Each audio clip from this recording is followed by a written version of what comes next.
Baik saudara-saudara, pada saat ini kita kembali dalam pelajaran Sekolah Sabat yang ke-8 dengan judul Melihat yang Tak Terlihat. Tapi sebelumnya, mari kita tunduk kepala dan kita bersatu dalam doa. Kita berdoa. Bapa di surga, pada saat ini ya Tuhan, kami akan mempelajari firman Tuhan, pelajaran Sekolah Sabat. Bantu hamba, bantu kami semua. Ketika kami akan mempelajari sama-sama akan firman Tuhan, biarlah Kuasa Roh Kudus boleh membimbing kami.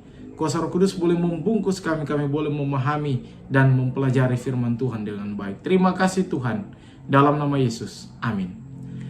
Saudara-saudara, di pelajaran Sekolah Sabat pada sepanjang pekan ini, kalau kita melihat ayat tema atau ayat hafalan yang dipilih oleh penulis pelajaran Sekolah Sabat, di sini diambil dalam Ibrani pasalnya yang ke-11, ayatnya yang ke-27. Firman Tuhan berkata, dengan iman, ia meninggalkan Mesir, tidak takut akan murka raja, karena ia bertekun seperti melihat dia yang tidak terlihat. Saudara-saudara, di dalam pelajaran Sekolah Sabat sepanjang pekan ini, berbicara tentang melihat yang tidak terlihat. Itu sudah pasti berbicara tentang iman yang selalu berbeda dengan ajaran-ajaran dunia, kalau pelajaran Sekolah Sabat katakan. Kalau dunia mengajarkan kita, lihat dulu baru kita percaya. Tetapi kalau iman mengajarkan kita, walaupun belum kelihatan, kita harus percaya. Kalau dunia mengajarkan bahwa sedangkan sudah lihat saja, susah sekali untuk kita percaya, apalagi bagi yang tidak kelihatan. Saudara-saudara, namun melalui pelajaran Sekolah Sabat sepanjang pekan ini, kita akan diajar untuk percaya kepada sesuatu yang tidak pernah kita lihat, yaitu beriman kepada Tuhan. Oleh karena dalam Ibrani pasalnya yang ke-11, ayatnya yang pertama, di situ firman Tuhan katakan, iman adalah dasar dari segala sesuatu yang kita harapkan dan bukti dari segala sesuatu yang tidak kita lihat. Itulah iman, saudara-saudara. Iman adalah percaya kepada Allah bahwa Allah akan menuntun kehidupan saya, saudara, besok sampai seterusnya. Iman adalah percaya kepada Allah bahwa Allah akan selalu melindungi kehidupan kita semua. Tapi iman, kita melihat dalam pelajaran Sekolah Sabat, iman bukanlah percaya kepada sesuatu yang kita sudah tahu. Contohnya, oh besok saya sudah tahu begini, besok saya sudah tahu begini. Iman membuat kita percaya bahwa Tuhan akan melindungi kita. Tapi iman bukanlah percaya besok saya akan begini. Karena kalau kita sudah tahu kalau besok saya akan melakukan segala apa yang akan terjadi, kalau besok saya sudah tahu bahwa Tuhan akan memberikan itu, menurut saya itu pasti sudah bukan iman. Karena apa? Karena iman percaya kepada sesuatu yang tidak kita lihat dan kita tidak ketahui. Kita percaya oleh karena iman besok Tuhan akan lindungi, tapi kita tidak tahu apa yang akan terjadi besok. Tapi kita beriman besok Tuhan akan jaga dan lindungi. Memang sulit, tapi melalui kisah yang diambil dari Musa ini di pelajaran Sekolah Sabat singgung, melalui pelajaran yang diambil Musa ini, karena di Ibrani 11 ayat 27 ini merupakan kisah dari Musa. Melalui kisah yang diambil dari Musa, ini boleh menjadi motivasi bagi kita semua untuk selalu percaya kepada Tuhan walaupun tidak kelihatan. Dan menjadi pertanyaan, mengapa kita dituntut untuk percaya kepada sesuatu yang tidak kita lihat?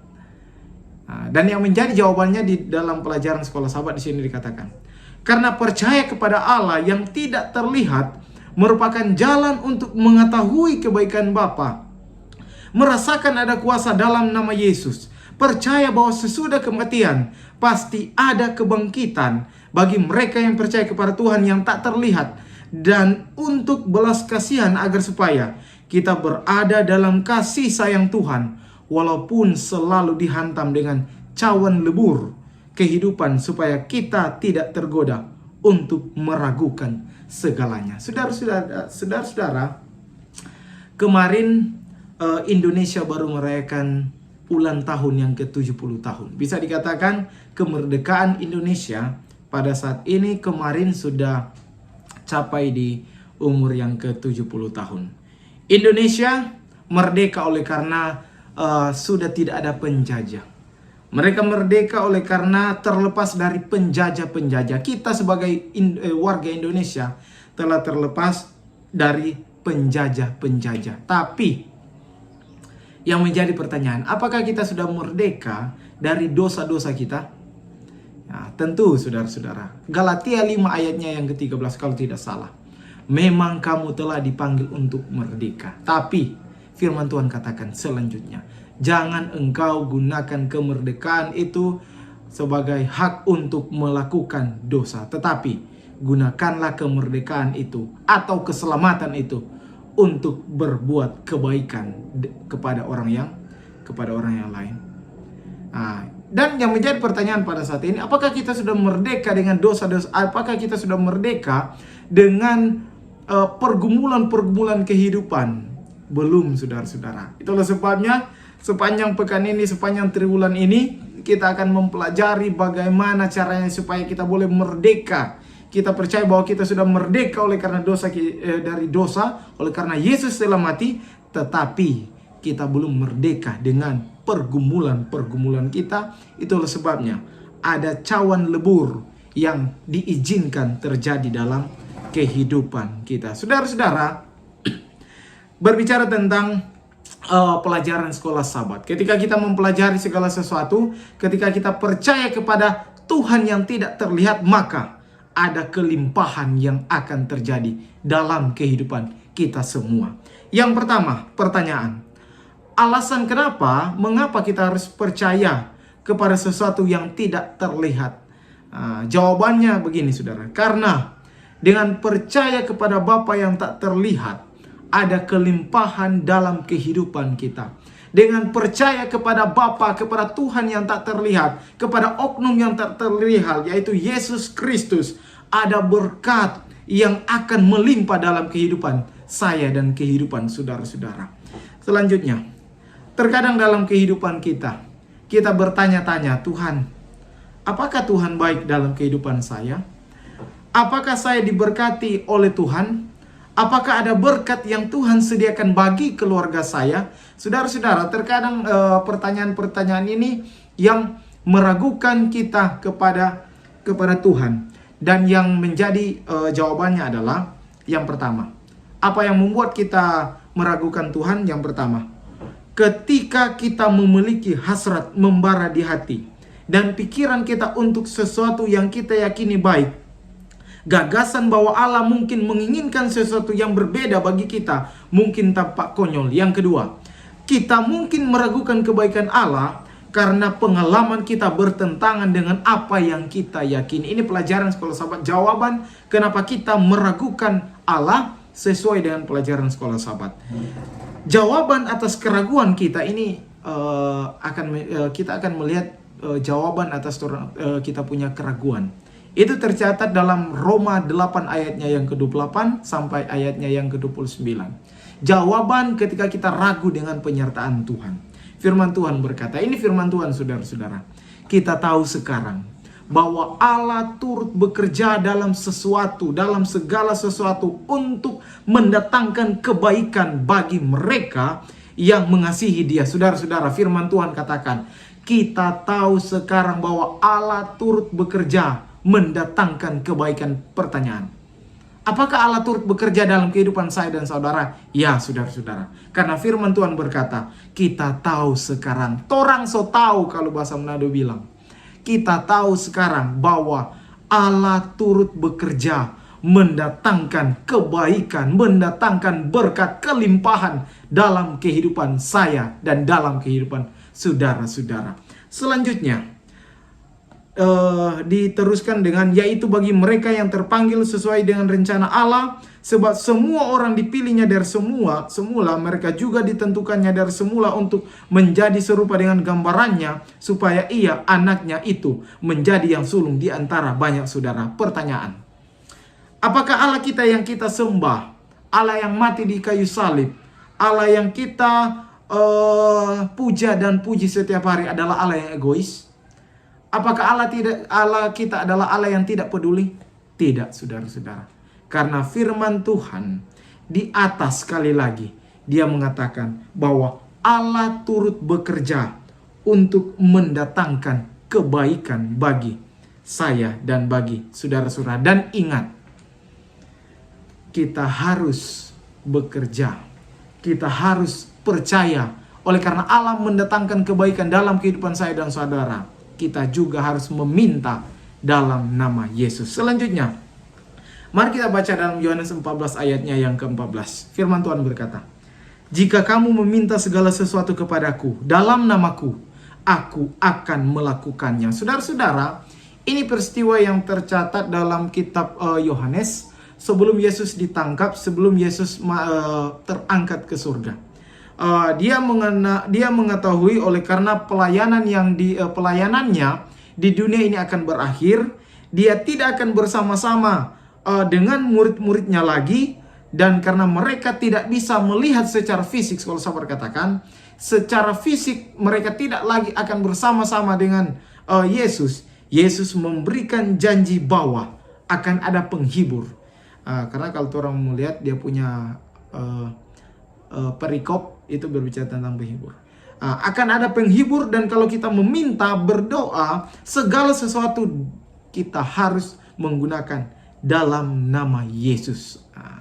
Kalau sahabat mencatat, ketika permintaan kita adalah dalam nama Yesus, kita dapat yakin bahwa seluruh mesin surga sedang bekerja demi kepentingan kita. Saudara-saudara, luar biasa sekali pelajaran sekolah sahabat katakan.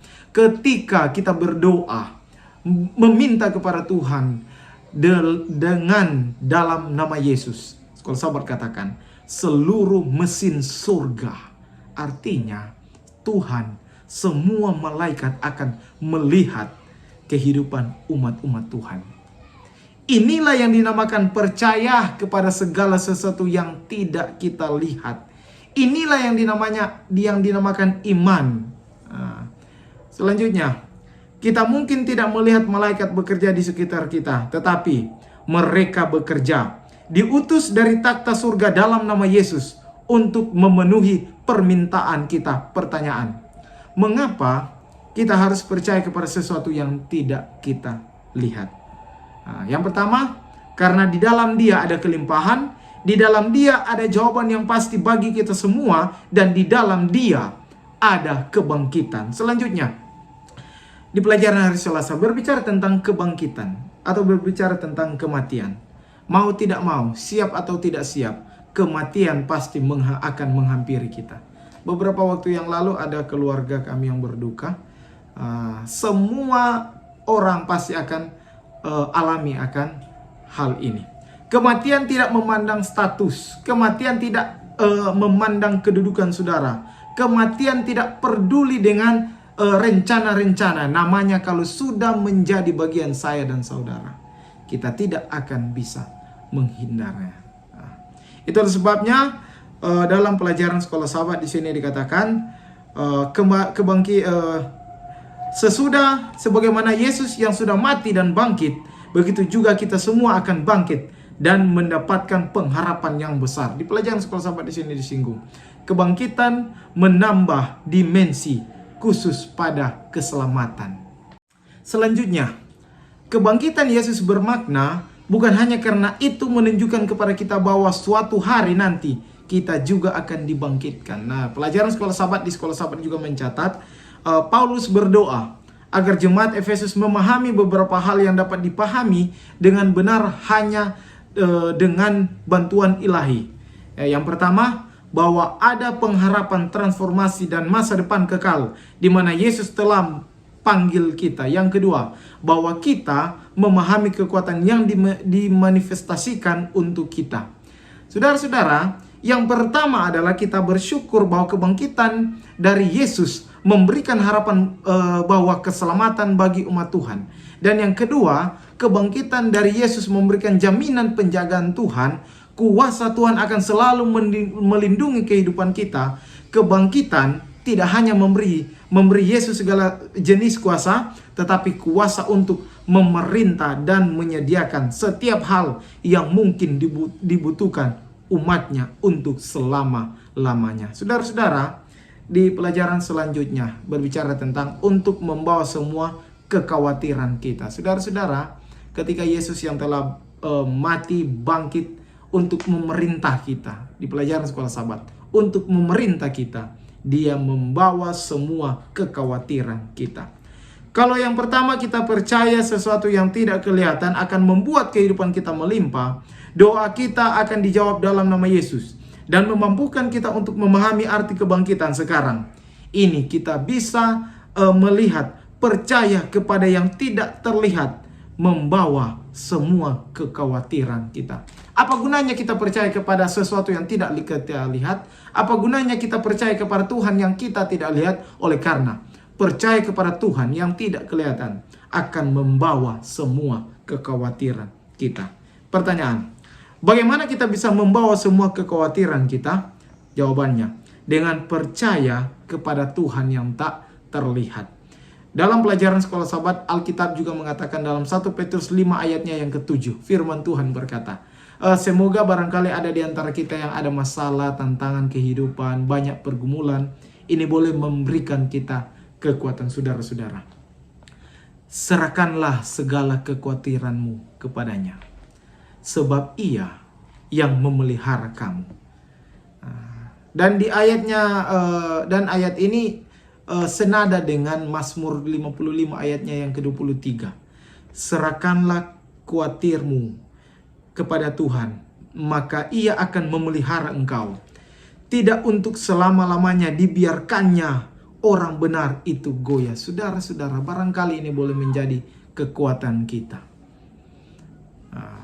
Kita kembali di 1 Petrus 5 ayat 7. Bagaimana supaya kita boleh membawa kita tidak khawatir dengan percaya kepada Allah yang tidak terlihat. Dan dengan kita percaya, maka kita akan mengimani, kita akan meyakini dalam 1 Petrus 5 ayat 7. Serahkanlah segala kekhawatiranmu kepadanya. Karena apa? Karena sebab Ia yang memelihara kamu. Saudara-saudara, inilah yang menjadi keuntungan bagi kita.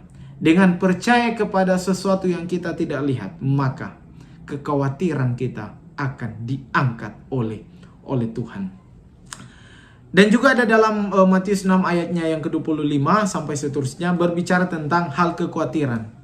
Dan arti dari serahkanlah berarti membuang, memberikan. Ini pelajaran sekolah Sabat katakan, membuang, serahkanlah artinya membuang, memberikan, sehingga apa yang akan terjadi lagi kepada kita itu tidak menjadi pengaruh lagi buat kita, karena sudah berikan semuanya kepada Tuhan. Pelajaran sekolah Sabat katakan, barangkali itu mengenai kecemasan masa depan, hubungan pertemanan, hubungan dalam masalah percintaan.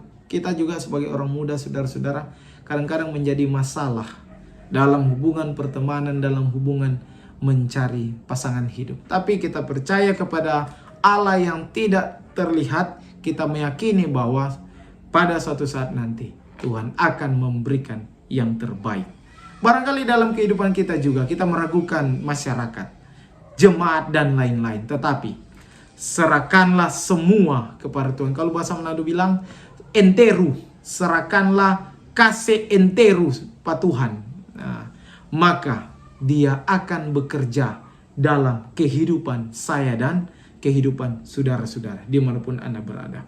Matius 11 ayatnya yang ke-28, firman Tuhan berkata, marilah kepadaku semua yang letih lesu dan berbeban berat, aku akan memberikan kelegaan kepadamu. Kasih semua pada Tuhan, berikan semua kepada Tuhan, maka ada kelegaan yang Tuhan akan berikan. Lihat, dengan percaya kepada sesuatu yang tidak kita lihat, beriman kepada Tuhan, maka kita akan dimampukan untuk menyerahkan semuanya kepada Tuhan.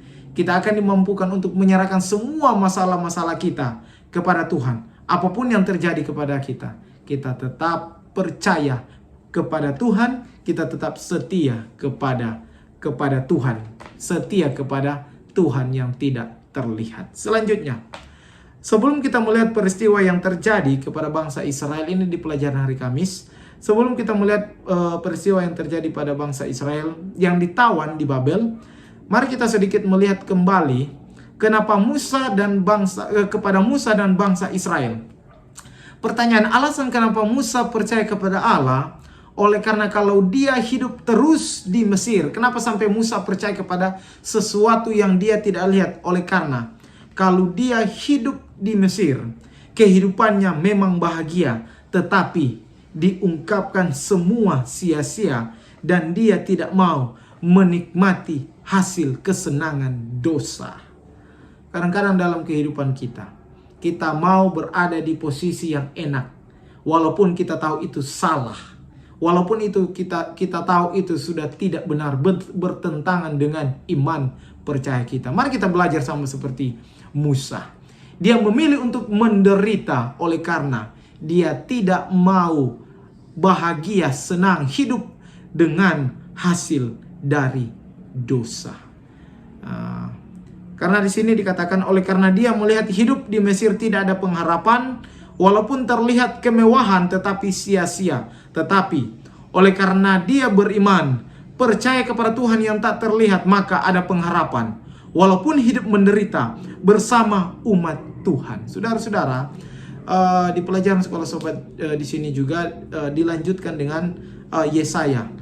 Yesaya juga mengingatkan kita untuk percaya kepada Tuhan dan tetap setia. Saudara-saudara, barangkali ada di antara mereka yang masih merasakan bahwa Tuhan meninggalkan mereka. Ini di pelajaran sekolah sahabat di hari Kamis, sesuai konteks yang ada. Pada waktu mereka ada di penawanan. Barangkali ada di antara mereka yang masih merasakan bahwa Tuhan meninggalkan mereka. Tidak peduli, meragukan Tuhan dan lain sebagainya. Tetapi Yesaya memberikan motivasi dengan lembut untuk selalu setia dan percaya kepada Tuhan, percaya bahwa ada kekuatan yang Tuhan selalu berikan dan yang menjadi pelajaran untuk kita. Kita tidak perlu takut. Allah yang sama yang telah menyelamatkan orang-orang pilihannya dalam kisah Ester akan menyelamatkan mereka lagi dalam krisis terakhir. Itu di pelajaran sekolah sahabat yang kita sudah lihat. Saudara-saudara, kesimpulan. Kalau dunia mengajarkan lihat dulu baru percaya, maka kita orang yang beriman harus mengatakan percaya kepada sesuatu yang tidak terlihat, yaitu Yesus. Dan dengan percaya kepada Yesus, ada kelimpahan, ada berkat, doa-doa terjawab dalam nama Yesus, memahami kebangkitan, tidak khawatir, dan ada kekuatan yang Tuhan berikan, dan kita tetap setia kepada Tuhan. Kalau kita percaya, beriman kepada Tuhan yang memberikan kita kehidupan. Kita tunduk kepala, kita berdoa. Bapa di surga, terima kasih ya Tuhan oleh karena firman Tuhan, pelajaran sekolah sahabat. Bantu kami semua yang boleh melihat, boleh mempelajari firman Tuhan ini, pelajaran sekolah sahabat. Biarlah kuasa Roh Kudus boleh menjadi bagian kami, mampukan kami Tuhan untuk selalu percaya, beriman kepada Tuhan. Dan kami percaya ada berkat-berkat Tuhan yang Engkau akan berikan, ada kelimpahan, ada berkat, ada doa-doa kami terjawab dalam nama Yesus. Dan kami percaya kehidupan kami ini tidak akan khawatir dan kami semua akan hidup setia kepada Tuhan. Terima kasih Tuhan. Ini doa dan permohonan kami dalam nama Yesus. Amin. Saudara-saudara, kalau firman Tuhan ini, pelajaran sekolah sahabat ini memberkati dimanapun Anda berada, jika berkenan, saudara boleh like, komen, subscribe, bahkan saudara boleh bagikan bagi mereka untuk menjadi berkat. Terima kasih. Tuhan Yesus memberkati kita semua. Tuhan Yesus sayang patorang. Amin. Haleluya. Tumingkas.